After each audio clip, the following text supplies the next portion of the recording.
Hello friends, welcome to PX monk psychology classes. आज हम research method का एक और इम्पॉर्टेंट टॉपिक कवर करेंगे जिसका नाम है एक्सपेरिमेंटल रिसर्च फील्ड एक्सपेरिमेंट।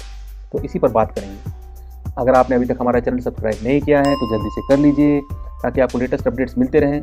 ये टॉपिक मैं इग्नू के मास्टर्स इन साइकोलॉजी की फर्स्ट ईयर से पढ़ा रहा हूँ। सब्जेक्ट है research method, subject code MPC 005 और आज हम पढ़ेंगे ब्लॉक 2 का यूनिट 3।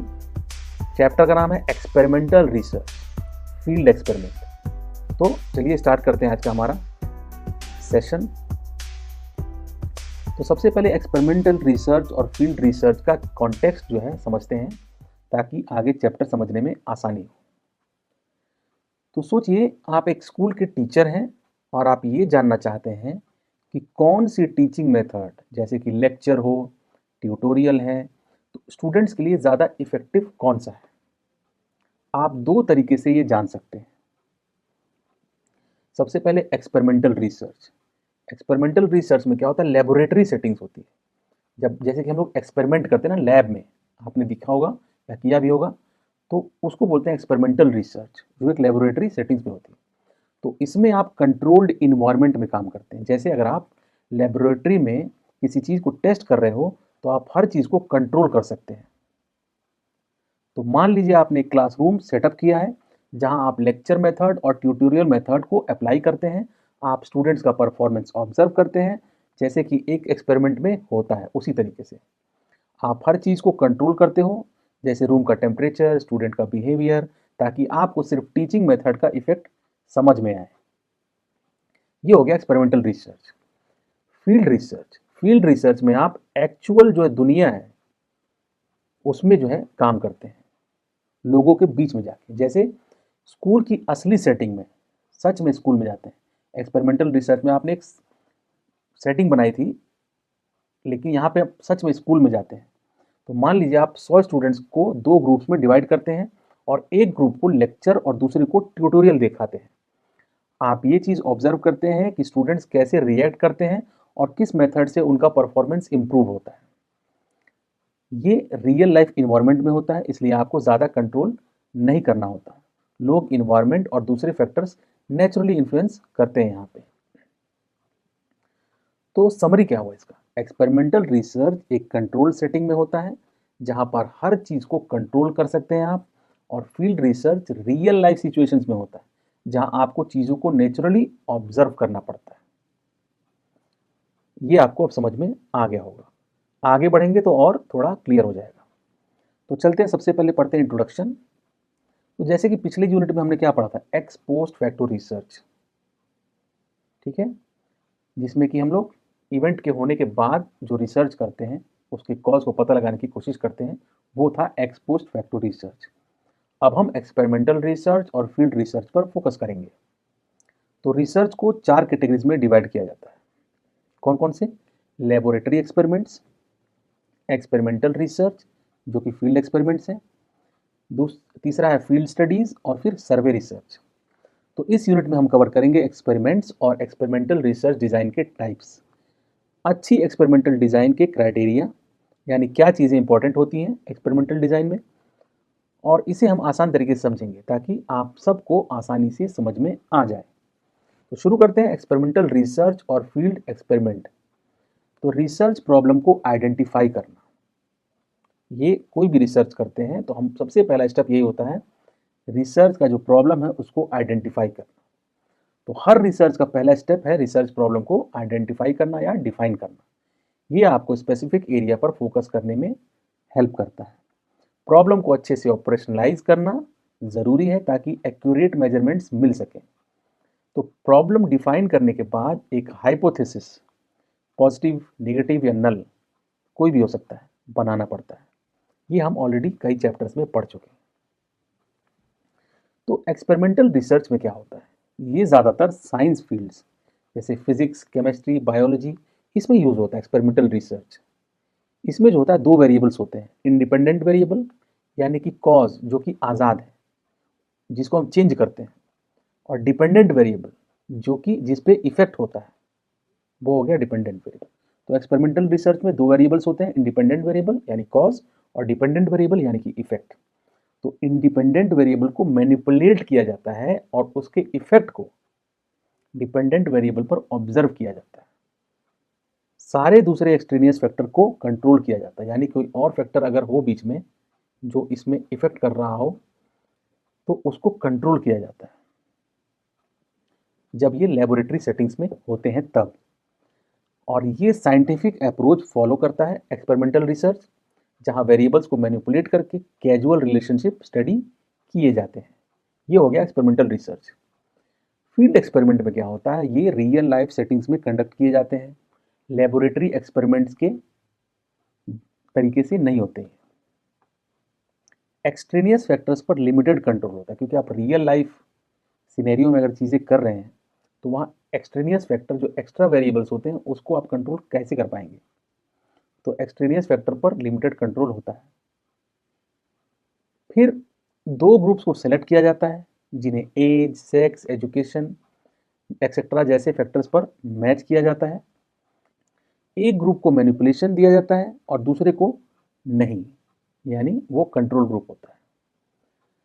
रिसर्चर एक्सपेरिमेंटल ग्रुप पर मैनिपुलेशन का इफेक्ट ऑब्जर्व करता है और उसे कंट्रोल ग्रुप के साथ कंपेयर करता है।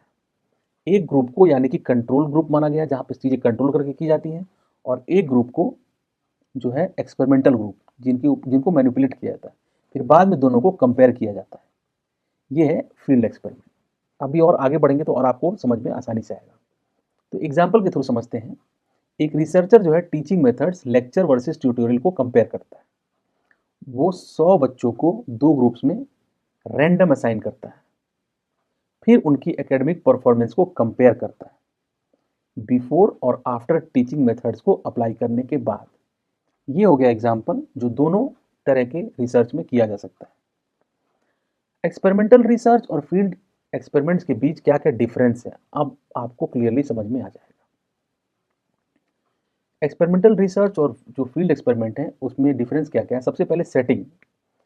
तो एक्सपेरिमेंटल रिसर्च ये कंट्रोल्ड लेबोरेटरी सेटिंग्स में कंडक्ट किया जाता है, लैब में होता है। Field experiment natural real life setting में कंडक्ट होता है। सबसे पहला डिफरेंस तो यही हो गया, दोनों की सेटिंग ही अलग होती है।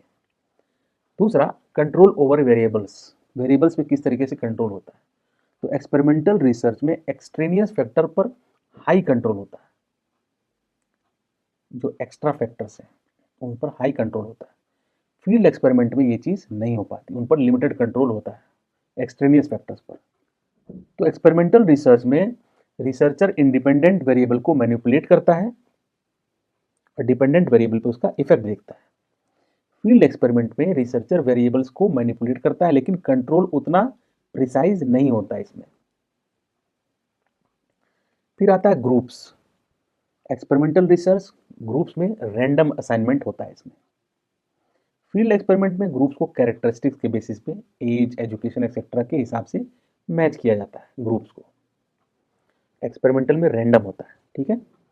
अगला है इनके एग्जाम्पल, जैसे कि एक्सपेरिमेंटल रिसर्च लेबोरेटरी एक्सपेरिमेंट्स में होता है, जैसे फिजिक्स, केमिस्ट्री। वहीं field experiment real life experiment में होता है, जैसे स्कूल में, टीचिंग मेथड्स में। फिर आता है पर्पस क्या होता है। एक्सपेरिमेंटल रिसर्च कंट्रोल्ड कंडीशंस में कॉज इफेक्ट रिलेशनशिप ऑब्जर्व करता है, ये इसका पर्पस होता है। फील्ड एक्सपेरिमेंट नेचुरल इन्वायरमेंट में कॉज इफेक्ट रिलेशनशिप को ऑब्जर्व करना होता है इसमें, ये इसका पर्पस होता है। अगला है टाइप ऑफ एक्सपेरिमेंट। तो एक्सपेरिमेंटल रिसर्च हाईली कंट्रोल्ड और अक्सर जो है कंट्रोल ग्रुप के साथ होता है। फील्ड एक्सपेरिमेंट लेस कंट्रोल होता है और अक्सर क्वासी एक्सपेरिमेंट के रूप में होता है। रियल लाइफ रेलेवेंस क्या होता है इनका। एक्सपेरिमेंटल रिसर्च हमेशा रियल वर्ल्ड कंडीशंस को रिप्रेजेंट नहीं करता, कि हो सकता है कि वो एक्सपेरिमेंट आप लैब में तो कर रहे हैं तो रियल लाइफ में वो रिप्रेजेंट ना करे उस तरीके से। लेकिन फील्ड एक्सपेरिमेंट ये डायरेक्टली रियल लाइफ सिचुएशंस और बिहेवियर्स को रिफ्लेक्ट करता है। की पॉइंट्स क्या है इसके। तो एक्सपेरिमेंटल रिसर्च इसमें वेरिएबल्स पर ज़्यादा कंट्रोल होता है और ये लेबोरेटरी में कंडक्ट होता है। ये कॉज इफेक्ट रिलेशनशिप के बारे में क्लियर कंक्लूजन्स देता है। फील्ड एक्सपेरिमेंट ये रियल वर्ल्ड सेटिंग्स में होते हैं जहाँ वेरिएबल्स पर लिमिटेड कंट्रोल होता है। ये नेचुरल इन्वायरमेंट्स में वेरिएबल्स के काम करने के तरीके को समझने में मदद करते हैं। तो ये था एक्सपेरिमेंटल रिसर्च और फील्ड एक्सपेरिमेंट के बीच में क्या क्या डिफरेंस होते हैं वो। अब मुझे लगता है समझ में आ गया होगा आपको। तो फील्ड एक्सपेरिमेंट के फायदे और नुकसान पढ़ते हैं पहले, स्ट्रेंथ और वीकनेस। तो सबसे पहले सोशल और बिहेवियरल साइंसेज के लिए बहुत यूजफुल होता है फील्ड एक्सपेरिमेंट। तो ये रिसर्च जो है वो सोशल साइकोलॉजिस्ट्स, सोशियोलॉजिस्ट्स और एजुकेशनलिस्ट के लिए काफ़ी यूजफुल होता है, जो रियल लाइफ बिहेवियर को समझना चाहते हैं। अगर आप रियल लाइफ बिहेवियर को समझना चाहते हैं तो आपको फील्ड एक्सपेरिमेंट सबसे फायदेमंद होता है। तो ये इसका एक स्ट्रेंथ हो गया। कॉम्प्लेक्स सोशल स्टडीज़ के लिए बहुत सूटेबल होता है। तो कॉम्प्लेक्स सोशल इन्फ्लुएंसेस और प्रोसेसेस को रियल लाइफ सेटिंग में समझने के लिए परफेक्ट होता है। प्रैक्टिकल प्रॉब्लम्स का सलूशन देता है। ये थ्योरीज को टेस्ट करने के लिए और प्रैक्टिकल प्रॉब्लम सॉल्व करने के लिए इफेक्टिव होता है। बड़ी और जनरल हाइपोथेसिस को टेस्ट करता है, यानी कि ये ब्रॉडर और जनरलाइज्ड हाइपोथेसिस को टेस्ट करने के लिए सूटेबल होता है। फ्लेक्सिबिलिटी और एप्लीकेबिलिटी, ये अलग अलग प्रॉब्लम्स और सिनेरियोज के लिए एडेप्टेबल है। अब इसके नुकसान भी होते हैं, वीकनेस भी होता है फील्ड स्टडी का। क्या क्या होता है? कंफाउंडिंग वेरिएबल्स, रिसर्च में कंट्रोल कम होता है इसमें, इसलिए कुछ एक्सट्रेनियस फैक्टर्स फाइंडिंग्स को अफेक्ट कर सकते हैं। आपको पता नहीं लग पाएगा उसका, क्योंकि आपके कंट्रोल में वो वेरिएबल्स या फैक्टर्स नहीं होते हैं इसमें, एक्सट्रेनियस।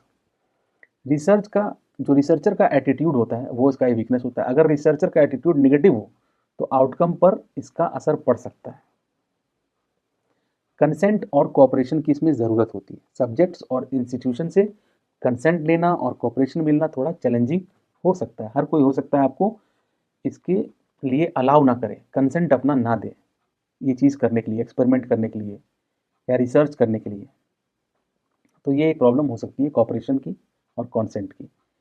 अगला क्या है? प्रिसीशन। अगला है प्रिसीशन की कमी, यानी नेचुरल इन्वायरमेंट में फाइंडिंग्स में प्रिसीशन थोड़ी कम हो सकती है, क्योंकि ये इन्वायरमेंट लेस कंट्रोल होता है, कंट्रोल ज़्यादा नहीं होता है तो ज़्यादा प्रिसाइज नहीं हो पाता। अगला है फील्ड एक्सपेरिमेंट को कैसे बनाएं, क्या तरीका होता है, कैसे इसको बनाते हैं फील्ड एक्सपेरिमेंट को। तो सबसे पहला स्टेप होता है प्लानिंग। रिसर्च के लिए सही कंडीशंस, टूल्स और मेजर्स का ध्यान रखना। ठीक है, प्लान कर लिया आपने। दूसरा होता है सैम्पलिंग।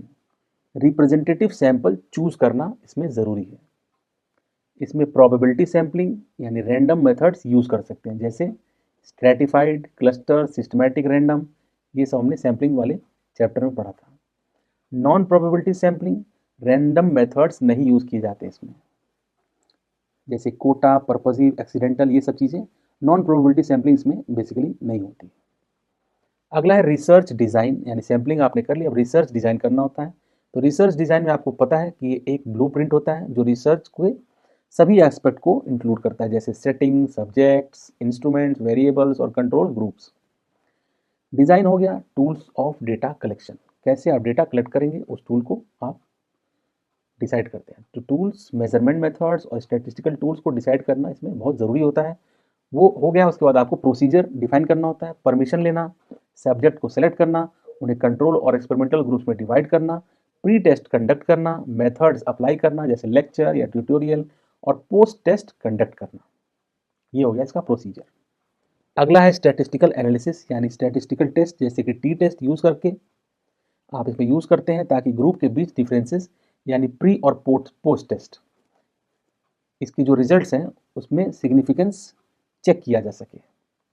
एक एग्जाम्पल से समझते हैं ताकि आपको आसानी से समझ में आ जाए। तो मान लीजिए एक रिसर्चर जो है टीचिंग मेथड को कंपेयर करना चाहता है। उसने 100 बच्चों का 2 ग्रुप में डिवाइड किया। एक ग्रुप को लेक्चर मेथड दिया और दूसरे को ट्यूटोरियल मेथड दिया। तो पहले क्या किया उसने, दोनों ग्रुप्स का academic performance pre test measure से किया गया। मैंने पहले ही उसका टेस्ट ले लिया गया, प्री टेस्ट लिया गया, उसके रिजल्ट्स आ गए। फिर दोनों ग्रुप्स को अलग अलग टीचिंग मेथड्स अप्लाई किए गए। अब जो है बाद में दोनों ग्रुप्स का पोस्ट टेस्ट फिर से टेस्ट लिया गया। तो स्टैटिस्टिकल एनालिसिस जैसे टी टेस्ट का यूज़ किया गया ताकि ये देखा जा सके कि टीचिंग मेथड्स के बीच कोई सिग्निफिकेंट डिफरेंस था या नहीं। तो इस तरीके से पता लगाया जा सकता है। रिसर्च डिज़ाइन जो है फील्ड एक्सपेरिमेंट में कैसे होता है।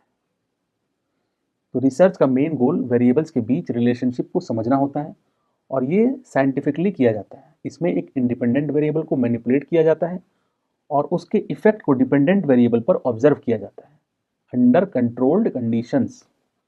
ये होता है रिसर्च डिज़ाइन में, हर रिसर्च डिज़ाइन में होता है, ये हम कई बार पढ़ भी चुके हैं।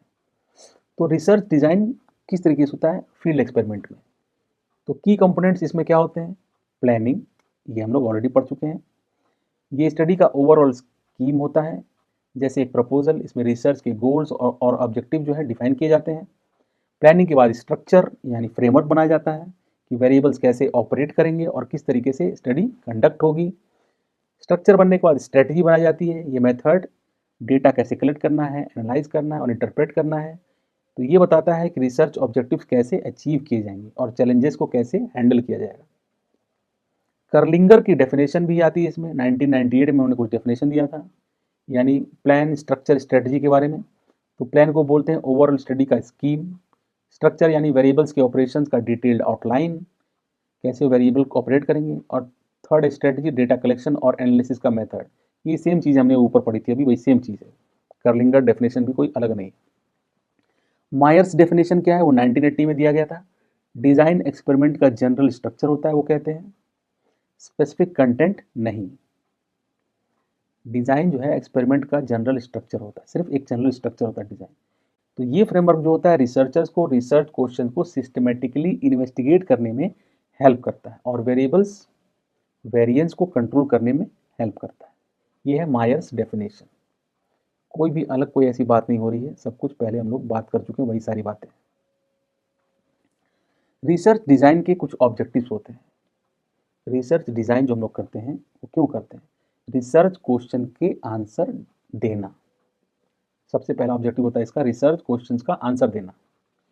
तो इसमें आता है वैलिडिटी, ऑब्जेक्टिविटी, एक्यूरेसी और इकोनॉमी, यानी कि जो भी आंसर्स मिलते हैं उनका साइंटिफिक क्राइटेरिया पे जो है खरा उतरना ज़रूरी है।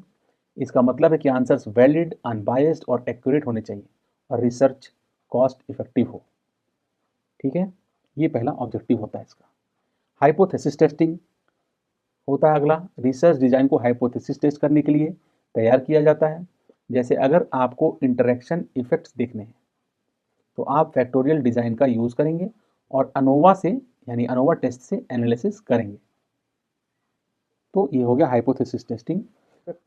तीसरा होता है एफिशिएंट ऑब्जर्वेशन, यानी अच्छी प्लानिंग से ये पता लगता है कि कितनी ऑब्जर्वेशंस करनी है, कौन से वेरिएबल्स एक्टिव, कौन से एट्रीब्यूट वेरिएबल्स हैं, और वैलिड कंक्लूजन्स निकालने में हेल्प मिलती है आपको। तो एफिशिएंट ऑब्जर्वेशन होता है अगला मेथड। तो ये थे रिसर्च क्वेश्चन का आंसर देना, पहला ऑब्जेक्टिव था जो उसके बारे में। दूसरा जो ऑब्जेक्टिव होता है वेरिएंस को कंट्रोल करना, वेरिएबल्स को कंट्रोल करना, यानी वेरिएंस का मतलब होता है डेटा का स्प्रेड या डेविएशन, उसको कंट्रोल करना। वेरिएंस को कंट्रोल करना रिजल्ट की एक्यूरेसी के लिए बहुत ज़रूरी है। तो इसमें जो है 3 प्रिंसिपल्स के बारे में बताया गया कंट्रोल वेरिएंस के। पहला है maximise systematic variance. Independent variable का इफेक्ट डिपेंडेंट वेरिएबल पर क्लियरली दिखना चाहिए। ये इंश्योर करता है कि इंडिपेंडेंट वेरिएबल का इम्पैक्ट बाकी वेरिएंस से अलग और प्रोमिनेंट है। ऑब्जेक्टिव ये है कि रिलेशनशिप को क्लियरली समझा जा सके, तो इंडिपेंडेंट वेरिएबल का इफेक्ट क्लियरली दिखना चाहिए। ये है पहला प्रिंसिपल। दूसरा है control extraneous variance. Extraneous variable वो होते हैं जो रिसर्च के रिजल्ट को इम्पैक्ट कर सकते हैं, इनको कंट्रोल करने के तरीके होते हैं अलग अलग। तो इन वेरिएबल्स को एलिमिनेट करना चाहिए, रैंडमाइजेशन का यूज़ करना ताकि उनका इफेक्ट इवनली डिस्ट्रीब्यूट हो, और इन वेरिएबल्स को इंडिपेंडेंट वेरिएबल्स के रूप में इंक्लूड करना चाहिए, यानी कि एक्सट्रेनियस वेरिएबल को कंट्रोल करना चाहिए। थर्ड जो है प्रिंसिपल है वो minimise error variance. Error variance वो एरर्स हैं जो अनप्रेडिक्टेबल होते हैं, जैसे इंडिविजुअल डिफरेंसेस या इंटेलिजेंस। तो इनको जो है रिड्यूस करने के तरीके कौन कौन से होते हैं, कंट्रोल मेजरमेंट कंडीशन, यानी मेजरमेंट की स्टैंडर्ड सेटिंग्स रखना ताकि एरर्स कम से कम हो। दूसरा होता है इंक्रीज रिलायबिलिटी, यानी रिलायबल टूल्स और मेथड्स का यूज़ करना ताकि रिजल्ट्स कंसिस्टेंट और रिलायबल रहें। अगला टॉपिक है गुड रिसर्च डिज़ाइन के क्राइटेरिया कौन कौन से हैं। एक अच्छा रिसर्च डिज़ाइन कैसा होना चाहिए, उसके क्या क्या क्राइटेरिया होते हैं। तो सबसे पहला है स्पेसिफिक आंसर। एक अच्छा रिसर्च का डिज़ाइन ऐसा होना चाहिए कि वो स्पेसिफिक आंसर दे। तो एक अच्छी रिसर्च का डिज़ाइन का काम होता है रिसर्च क्वेश्चन का सीधा और क्लियर जवाब देना। इसका मतलब है कि डिज़ाइन को इस तरह से तैयार किया गया हो कि वो डायरेक्टली रिसर्च के ऑब्जेक्टिव को एड्रेस करे। दूसरा क्राइटेरिया है हाइपोथेसिस टेस्टिंग, यानी हाइपोथेसिस एक रिसर्च का एजम्पशन होता है जिसे टेस्ट किया जाता है, ये हम लोग ऑलरेडी जानते हैं। तो अच्छी डिज़ाइन वही है जो हाइपोथेसिस को इफेक्टिवली टेस्ट कर सके और रिजल्ट्स के जरिए ये पता चले कि हाइपोथेसिस सही है या गलत। अगला क्राइटेरिया है रेलेवेंस। रिसर्च डिज़ाइन को इस तरह से प्लान किया जाना चाहिए कि वो सही प्रॉब्लम या क्वेश्चन पर फोकस करे। अगर डिज़ाइन इररेलेवेंट होगा तो रिजल्ट्स भी काम के नहीं होंगे।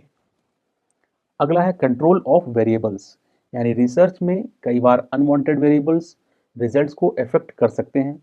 तो एक अच्छी डिज़ाइन में ये एक्स्ट्रा वेरिएबल्स, जिसको हम एक्सट्रेनियस वेरिएबल भी कहते हैं, उनको कंट्रोल करना ज़रूरी है ताकि असली जो है कॉज इफेक्ट रिलेशनशिप क्लियर हो सके। अगला क्राइटेरिया जनरलाइजेबिलिटी। रिसर्च के फाइंडिंग्स सिर्फ एक स्पेसिफिक ग्रुप पर नहीं बल्कि दूसरे ग्रुप्स और सिचुएशंस पर भी लागू होने चाहिए। अच्छी डिज़ाइन इंश्योर करती है कि रिजल्ट्स यूनिवर्सली अप्लाई किए जा सके। अगला है वैलिडिटी। वैलिडिटी में दो चीज़ें हैं, इंटरनल वैलिडिटी और एक्सटर्नल वैलिडिटी। तो इंटरनल वैलिडिटी क्या है? क्या रिसर्च डिज़ाइन इस बात को इंश्योर करता है कि रिजल्ट्स असली कॉज इफेक्ट रिलेशनशिप को दिखाते हैं, यानी इंडिपेंडेंट वेरिएबल का इफेक्ट एक्यूरेटली मेजर किया गया है। ये है इंटरनल वैलिडिटी। एक्सटर्नल वैलिडिटी क्या है? क्या फाइंडिंग्स रियल वर्ल्ड सिनेरियोज और दूसरे कॉन्टेक्स्ट में भी वैलिड हैं? अगर रिजल्ट सिर्फ एक स्पेसिफिक सिचुएशन के लिए है तो उनका फ़ायदा लिमिटेड होगा, तो वो यूनिवर्सली जो है वैलिड होने चाहिए। अब जो है एक्सपेरिमेंटल रिसर्च डिज़ाइन के टाइप्स कौन कौन से होते हैं। सबसे पहला एक्सपेरिमेंटल रिसर्च के डिज़ाइन के टाइप्स हैं single case experimental design. Single case experimental design कब यूज़ होता है? जब किसी एक व्यक्ति या पर्टिकुलर केस का डिटेल में स्टडी करना हो, जैसे किसी का बिहेवियर कैसे चेंज हो रहा है, तो यूज़ होता है सिंगल केस एक्सपेरिमेंटल डिज़ाइन, इसलिए बोलते हैं इसको। फीचर्स क्या है? एक इंसान के बिहेवियर के बारे में डिटेल में इंफॉर्मेशन मिलती है। सिंगल केस यानी एक केस को समझना। दूसरा है बार बार मेजरमेंट्स लेके प्रोग्रेस चेक किया जा सकता है इसमें, लेकिन सिंगल केस एक्सपेरिमेंटल डिज़ाइन की लिमिटेशन भी होती है। सिर्फ एक या छोटी सैंपल होने की वजह से फाइंडिंग्स को सब पे अप्लाई करना मुश्किल होता है, तो ये एक इसकी लिमिटेशन होती है। अगला है क्वासी एक्सपेरिमेंटल डिज़ाइन कब यूज़ होता है? जब रैंडम असाइनमेंट्स पॉसिबल नहीं हो या वेरिएबल्स का पूरा कंट्रोल ना हो, तब यूज़ होता है क्वासी एक्सपेरिमेंटल डिज़ाइन। फीचर्स क्या है इसके? रियल लाइफ सिचुएशंस में किया जाता है इसलिए रियलिस्टिक होता है। थोड़ी बहुत जनरलाइजेशन कर सकते हैं लेकिन पूरी तरीके से नहीं। इसकी लिमिटेशन होती है कि सब वेरिएबल्स और सिचुएशंस पे कंट्रोल इसमें नहीं होता, इसलिए कभी कभी एक्यूरेट रिजल्ट्स इसमें नहीं मिलते हैं। अगला है एक्सपेरिमेंटल डिज़ाइन। ये कब यूज़ होता है? कंट्रोल्ड इन्वायरमेंट जैसे लेबोरेटरी में, जहाँ सब कुछ कंट्रोल किया जा सके, वहाँ पे यूज़ होता है एक्सपेरिमेंटल डिज़ाइन। इसके फीचर्स क्या होते हैं? वेरिएबल्स पे पूरा कंट्रोल होता है और पार्टिसिपेंट्स को रैंडमली असाइन किया जाता है। एडवांस्ड स्टैटिस्टिकल मेथड्स का यूज़ होता है जैसे एफ टेस्ट और कोरिलेशन। एक्सपेरिमेंटल डिज़ाइंस के टाइप कौन कौन से होते हैं? बिटवीन सब्जेक्ट डिज़ाइन, ये क्या होता है? अलग अलग पार्टिसिपेंट्स को एक ट्रीटमेंट कंडीशंस में ऑब्जर्व किया जाता है। विद इन सब्जेक्ट डिज़ाइन, इसमें एक ही पार्टिसिपेंट को सभी ट्रीटमेंट कंडीशंस में ऑब्जर्व किया जाता है। अगला होता है मिक्स डिज़ाइन। इसमें क्या होता है? दोनों बिटवीन और विद इन सब्जेक्ट डिज़ाइन का कॉम्बिनेशन होता है मिक्स डिज़ाइन। फिर आता है classical pre test and post test design. Treatment के पहले और बाद के रिजल्ट को कंपेयर किया जाता है ताकि ट्रीटमेंट का एक्चुअल इफेक्ट पता चले। ये होता है classical pre test and post test design. Solomon 4 group design, ये क्या होता है? इस डिज़ाइन में 4 ग्रुप्स यूज होते हैं ताकि प्री टेस्ट का इफेक्ट भी कंसीडर किया जा सके। फिर आता है फैक्टोरियल डिज़ाइन। इसमें क्या होता है? अलग अलग ग्रुप्स को डिफरेंट ट्रीटमेंट्स मिलती हैं और मल्टीपल वेरिएबल्स के इफेक्ट और इंटरेक्शंस का स्टडी किया जा सकता है इसमें। ये डिज़ाइन का पर्पस होता है रिसर्च को सिस्टमैटिक और एक्यूरेट बनाना ताकि हम रिजल्ट्स पे भरोसा कर सकें और उन्हें दूसरी सिचुएशंस में भी अप्लाई कर सकें। तो ये था एक्सपेरिमेंटल रिसर्च और फील्ड रिसर्च के बारे में हमारा ये चैप्टर। उम्मीद करता हूँ कि आपको समझ में आ गया होगा। अगर आपको इसके नोट्स चाहिए, क्वेश्चन पेपर्स चाहिए या किसी भी तरीके का कोई भी हेल्प चाहिए तो आप कमेंट्स में मुझसे पूछ सकते हैं। मैं आपको हेल्प करने की पूरी कोशिश ज़रूर करूँगा। Thank you for listening me so carefully and giving your precious time. Thank you from PX Monk। अगर आपको मेरी ये कोशिश अच्छी लगी तो प्लीज़ चैनल को सब्सक्राइब करें, वीडियो को लाइक करें और शेयर करें। और आपके कुछ इनपुट्स या फिर क्वेरीज हैं तो कमेंट करें। आपके इनपुट्स और फीडबैक से ही हम अपनी इस कोशिश में और इम्प्रूवमेंट ला सकते हैं। So keep listening, keep learning. See you in our next video. Thank you very much.